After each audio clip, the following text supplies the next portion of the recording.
Did you hear about that Lost Books of Isaac Newton documentary? Yes. Yeah? No. No? Okay. No.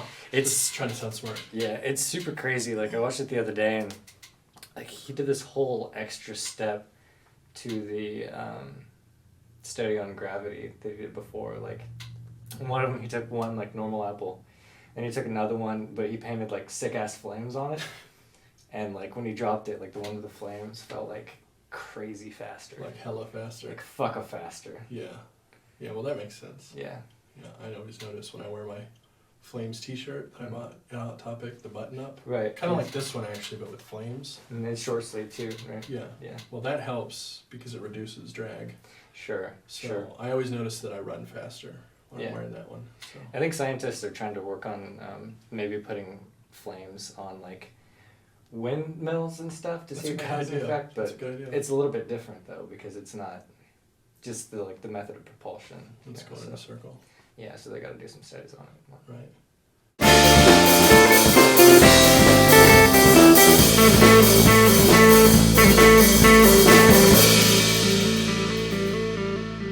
Well, anyhow, welcome to Comic Talk. Welcome to Comic Talk. I'm Joshua. And I was lying about that dog, and it's not a real documentary. It's not real. It's not real. You made that up. Okay. Yeah. Well, maybe we should shoot it. Maybe we could read a comic about it. Wait, that doesn't make any sense. No. Well, this is our weekly pull list review for April 20th. That's 420. It's 420. It is 420. I'm sure some of our viewers are probably excited about that. Yeah. Hey! Whoa, Yeah. great. Cool. And we're going to talk about comics. So Yeah, and sidekicks. We are sponsored by because every good hero has a sidekick. They do. It's true, actually. That's a fact. It's a fact. All right, so this week we have 1, 2, 3, 4, 5, count them, 5 titles to talk about. We have Poison Ivy, number 4, Cycle of Life and Death, I guess is the subtitle there.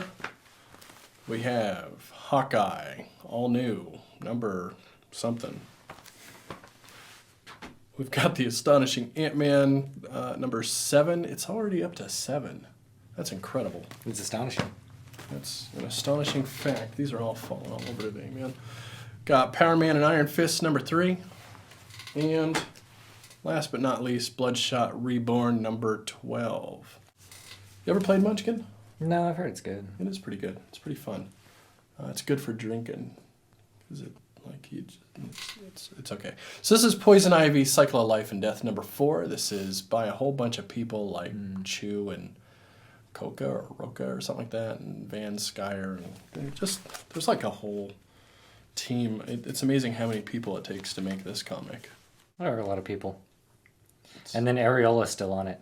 I guess Seaman dropped, because Seaman was on the last one. There was Seaman and Ariola. There was Seaman on... Yeah, or maybe it was Siemens. I don't know. Okay, well... Anyway, she's investigating people that stole her research, and she finds the place, and then... I've got a light burn out, but I've already talked about basically what this is about, so... One thing that I did like was the beginning sequence of this. Everything was like upside down, and you weren't really sure, or at least I wasn't really sure who was narrating, and then when I found out, I was like, okay, that's cool. So all these thoughts and stuff were a bit ambiguous, like as to who they were coming from. I thought maybe they were coming from Ivy, so it was nice. Well, I kind of had the opposite reaction. I felt Really? I felt kind of pandered to, like, here's a dude to explain the weird lady to you, dude reader. I mean, that's the way it felt to me. I would have rather have just had her perspective, because I don't really even, at this point, I don't relate to her character enough to have somebody else Sure. to relate to instead telling me what they think of her. Like, Yeah, we did miss the first two, but yeah, I mean, I thought it was nice to have just like somebody else narrate for a while that hadn't gotten a chance to. Yeah. But I can see how maybe it was a bit premature, especially in a limited run. Yeah, and I also felt kind of like he was solving some problems for her in a way that wasn't really necessary. It could have done without that character entirely, and just had her come up with those solutions, and it probably would have been more compelling to me. Yeah, they're probably just trying to work the group dynamic. I don't think it's an Right. intentionally sexist thing. I do like the idea of like two female superheroes with this nerdy guy Yeah. sidekick idea. Mm-hmm. So I see where they're going with it, or what they were trying to do with it, but I just didn't super dig it, to be honest. Sure. That's what I was going to say, is the comic as a whole, I didn't really dig that much. The beginning sequence is cool, and then after that, there's just a whole bunch of stuff that was just lame. Like, Catwoman, like, lockpicks a door and is like, yep, I still got it. It's like, when were we to think that she didn't still have it? Right. Like, what would lead you to believe that? There's no reason why she wouldn't still have it. Yeah. And just a bunch of, like, super on-the-nose stuff like that. I agree. And the whole concept of, like, oh, they stole her research and now there's a baby or young girl version of her that was made in a lab that she... I mean, come on. How many times is DC going to give us that same thing? Like, I'm so sick of that story. Even...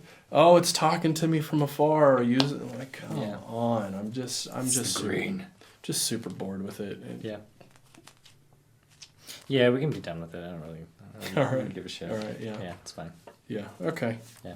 Next. So let's jump over, and we've got 3 Marvel titles to talk about. And by the way, we should have 4 Marvel titles to talk about this week, but our local shop that we go through, Prairie Dog Comics in Wichita, Kansas, might as well mention them, right? Sure. We buy stuff from them all the time.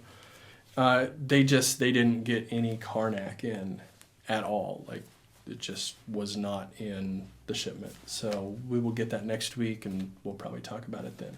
Hopefully. Hopefully. I like that. I like them both. Yeah. Yeah, and it's like we waited so long for 2, and now we're waiting again.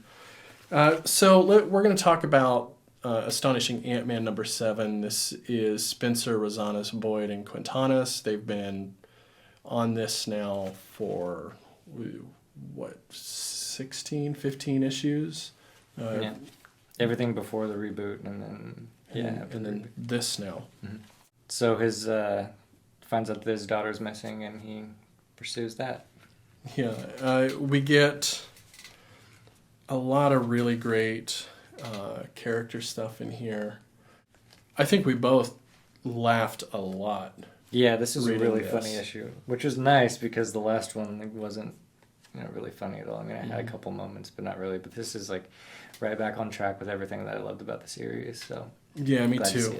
We got a lot with Grizz and Machine Smith, and I love those 2 characters. And that was great. Even there's a minor character in here, the guy that gets turned into the plant thing. Plant Man.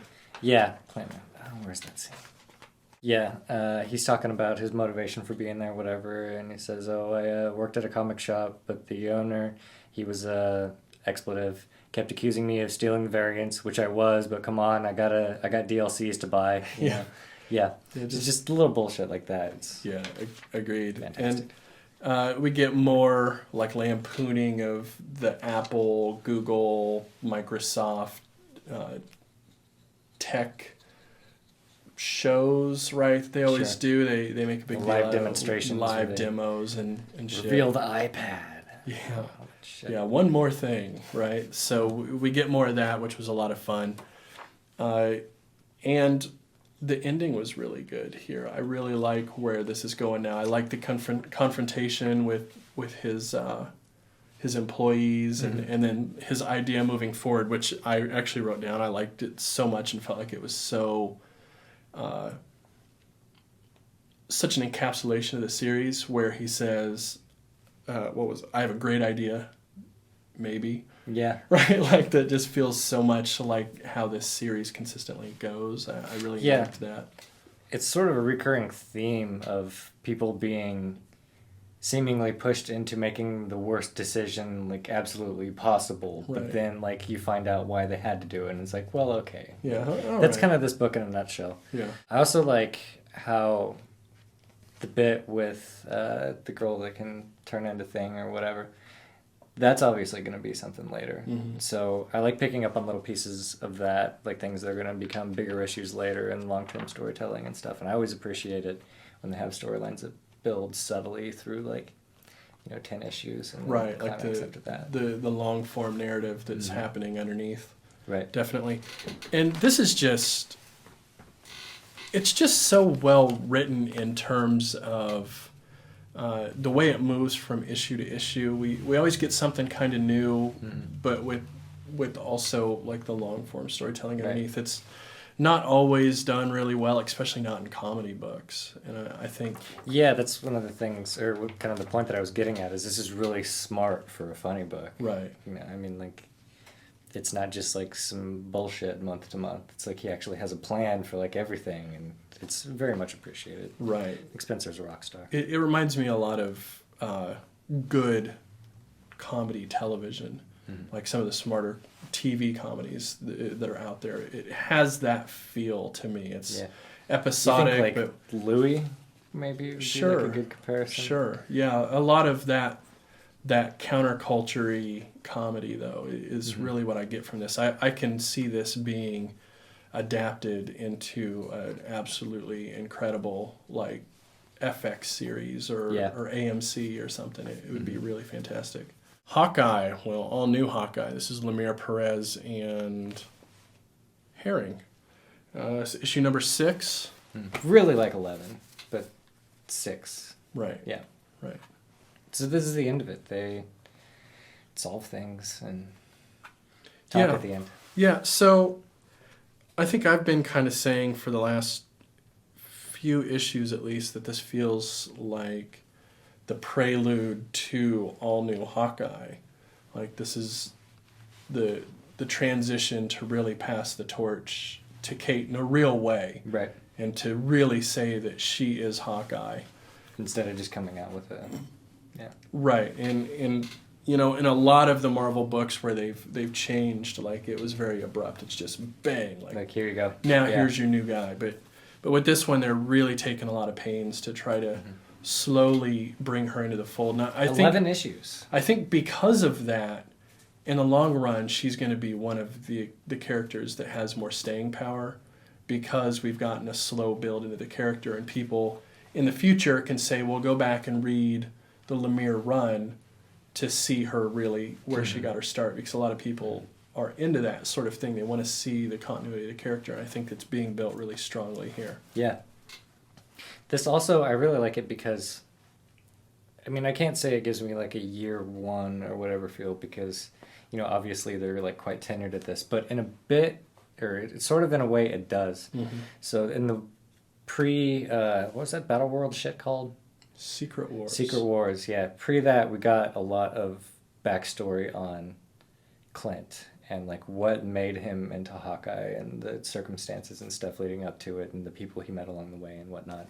And then in this, we get the same thing with Kate. Right. And I just fucking love that. Like all those like past sequences that are showing like very formative moments in both of their lives.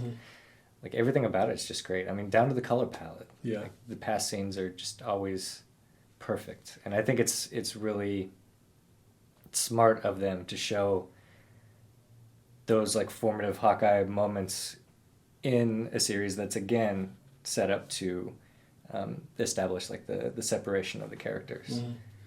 Interestingly, I know that the last few issues I haven't been terribly critical of, but I did have the feeling that it was going to be really easy for it to end up very cheesy, or just same old kind of stuff. Like I remember saying and feeling like I've seen all this before. She gets in the car with her dad and rides in the trunk and then gets caught and has to escape, and that forms her into who she becomes. But the thing I did not expect, or I think maybe I did say, it's very possible that this will be cleaned up and have a good ending. I really expected to save it, they would need to go kind of left turn with it in this issue and really make me go, oh, that's something I didn't expect to happen. But what he did was something different, and maybe in a way ballsier, being somebody who's known for taking chances and writing those left turns. in that he really didn't do that. No. He really did say she just kind of fights her way out. She runs away from the building and she sees Hawkeye there and she's says, amazed by the fact I want to be this guy because he's an Avenger, but he's just normal like me. Yeah, he just has a bow and arrow. Right. So, but it wouldn't have worked without the great ending to the Now storyline, where we get this reconciliation of Clint and her together and them really both acknowledging each other and the importance that they have in each other's lives. I think without that, it would not have worked, but it works as a good counterpiece to the Now storyline. Yeah. And the little bit about how he's that, because that's literally like the only thing that he's good at, but she's that, but she could have been good at anything. You know? Right. She chose to be it, whereas he just kind of had it chosen for him. Really. Right. Yeah. I liked it. I did too. I was surprised to the degree that I enjoyed it, considering how cliche on the surface it feels. Yeah. Yeah. Almost like kind of Wade Flash in a way. And then, like, you know that it's cheesy and like fan service and whatnot, but it's just so well done that you can't not get into it. You know, I mean, you start to just feel the same emotions as these characters are, and you can't help it. In a way, I would say it's the bad, cheesy story that we've read hundreds of times as long-term comic fans, but done really well. Yeah. Which I think is the same thing as we get with Mark Waid on a lot of things, but especially I think the Flash run. Well, that was kind of like his is method a great example. Like maybe Gold or Silver Age, like, you know, everything is just magical and fantastic. And, right. Yeah. Right. And this is decidedly different in tone from that, but it takes the same approach of maybe taking the last 20 years of comics and distilling those stories down into something that is done better than we've seen. And I think the trend with up and coming writers certainly is just to try to break away from like all of these things, but then it's almost like the Grant Morrison All-Star Superman of coming back and saying like, okay, it's good to like, you know, try to make things different and go out on your own, but we have to remember like why we love these things in the first place. Right. That's like what's great about them. Yeah, agreed. And this does a good job of that. Yeah. Yeah, it's a good issue. All right, we've still got two more to talk about. Yeah. So let's move on. Let's talk about Power Man and Iron Fist number 3. I have to cheat. It's Walker Green and Luridge on this one. They're investigating the Super Soul Stone. Yeah, so this is really just... It's a pretty heavy continuation. Like, this has been really heavily serialized for the first 3, right? Yeah. In fact, I don't know how good this would be to pick up, like, at number 3. It'd probably be pretty good, but... It'd be fine, I think. Yeah. These characters are so good. So many fantastically written characters. Yeah, like, all of them are good.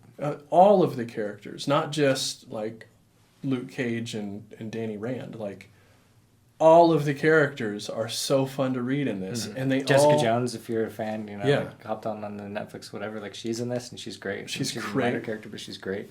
The henchman, that's one of the things I wanted to get to. I love how there's, like, the real bad guy, and then there's, like, a shitty bad guy. And I was trying to think of something else that did that, and there was that Be Cool movie with John Travolta that came out a while ago, and that kind of had that, you know, but I really like that dynamic, you know, when just one of the bosses is kind of like a lot of the comic relief. Right. Yeah. It's, and I'll tell you, like, it's incredible how many different types of people are in this. I mean, it's like, it's supposed to be Brooklyn, right? It's New York. Like, it makes sense that there would be this huge, diverse cast of characters. But most people, I think, when they would write that, would have a hard time hitting the right tone with all of these different types of people, right? You got Black Maria, and you have Senor Magico, which was fantastic. I think we both enjoyed that character quite a bit. We get Doctor Strange and Jessica Jones and Luke Cage and Iron Fist and like all these different people, right? And they're all very different people with very different, not just on a surface level, but like the very essence of these characters are very different. Their speech patterns are all very different, but they come through incredibly well. You know, I hear these characters in my head when I read it in a way that doesn't always happen when I'm reading comics. Even the one character's transition into the monster-esque sort of thing, like it felt like a very timed transition, which is cool. Yeah, and you feel like even in the dialogue, the character changing, and the dialogue really just nails it here. It's really what pushes this book forward, but there's a good visual humor too. Again, that's what I was about to get to. The art itself is really cool too, though. Yeah, the art in general. One of the visual humor things that I really liked was when they were getting tea, and you had like huge Luke Cage like getting this little cup of tea over his shoulder. Such a little dork. Yeah, and he's got his smart car. You know that he drives the little his smart car. There's so many great. He says fiddle faddle all the time. Fiddle faddle. There's so much great stuff in it. Yeah. And also, like, the paneling isn't incredible, but the actual framing of what's going on, the different angles and perspective is really cool. I really enjoy it. And it's something you can really only do in either a comic or like a really expensive movie, right? Like you can't get these sort of crazy over the shoulder and then immediately up in the sky from the top of a building and then down on the ground looking up. Like it's just all over the place, and it really makes it like frenetic and energetic. Like as you go from panel to panel, it makes it feel more exciting, I think. Yeah, great book. Yeah, really, really good. I'm really happy that we're reading this. It's very funny and just looks awesome. We're going to have to check out some more Walker, I guess. Yeah, I'd like to check out more Green, too. Find out what both of these guys have done, because this is cool. In fact, Green reminds me of Mike Allred in a lot of ways. We read that. I could see that Silver Surfer that had that cool, like, Silver Age vibe to it, but, like, we didn't like what was going on in it. It kind of reminds me of Mike Allred, though, which is pretty cool. All right, so last thing we got is the Valiant title, Bloodshot Reborn number 12. This is Jeff Lemire and two other guys, Louis LaRosa and Brian Reber. Reber? Reber. Probably Reber. Second Lemire this week. That's cool. Yeah. So there's like a little bit of past stuff with PTSD, Bloodshot, and then we get like a bunch of action sequence in the present. This is a really fast read. Yeah. I burned through it. There's not much super to read. Quick. There's not. Yeah. There's a lot to look at though. This is reaching like Alex Ross territory for me, like gallery painting sort of artwork in this thing. Yeah, I think even there was, because they did the thing in the back where they break down a page and just talk about what's going on. And Lemire says, when pages like this come into my inbox, I just sit back and smile because I know it doesn't really matter what silly words I put on top of it. It's already a home run. Yeah. And that's basically, I mean, it feels like his approach to this. Like this has become something that you read for the art. Yeah. This is an art book, and it's a fantastic fucking art book. But yeah, the dialogue is just really just enough to kind of keep it going on and further the story. The one exception to that, I do like how they're building magic into more of a character. Because up to this point, like, I didn't really like her. I mean, right. I just thought she was kind of shitty, and like you picked her up along the way, and it was just whatever. But yeah, she has some high points in this. I really liked, some of her dialogue, and like she tricks them into thinking that she's stupider than she is at some point. Yeah, I just like that. And I really liked in terms of writing, the whole PTSD thing was really cool. Yeah. It was really well written, very touching, and just good. Just really classic quality Lemire writing. And then the rest of it's just like this crazy, goofy, continuing the Mad Max sort of thing. But mostly I agree. This is totally about the art, the crazy paneling that's all through it. Just the amazing painted work here. It's such an interesting change of pace from so much digital coloring to go into this painted coloring. Just really cool. It could still be digital, but I don't know. They put some work into it. It might be digital. I don't know. I have a hard time sometimes telling with coloring, but if it's digital, it's very cool digital work. It's awesome looking. Yeah. Again, awesome paper, awesome cover. Yeah, so nice. Which is cool. We've seen this in the past from some Image stuff with the really nice, high quality paper and such. But that's like creator done, so they choose all of that themselves. So it's cool to see Valiant just as a publishing company with like a classic publishing structure, Right. just choosing So to we're do gonna this. Yeah. It just looks better on the shelf, so people are going to look at it more. Right. Very cool. Yeah. All right. Well, I think that's pretty much going to wrap it up for us this week.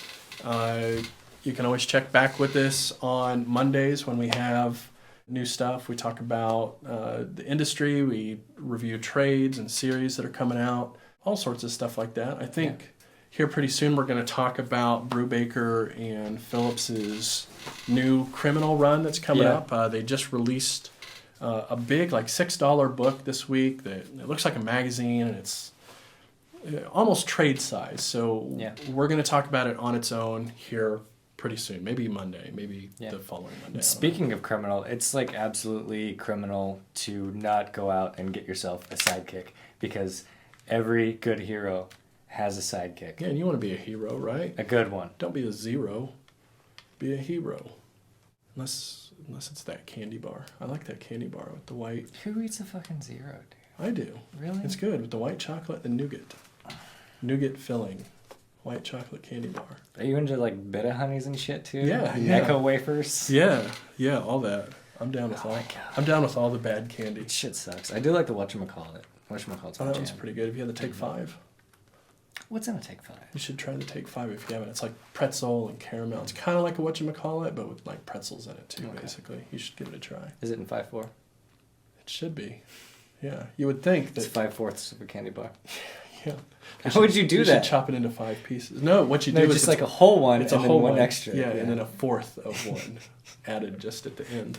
That'd be tight. Yeah. So if you didn't completely lose you there, you can subscribe to us below. And sorry about the lighting again. Not sorry about the sidekick, because every good hero has a sidekick. Yeah. We'll fix the lights and be back next week. So like and subscribe and Facebook and all that kind of stuff. Thanks. Have a good one.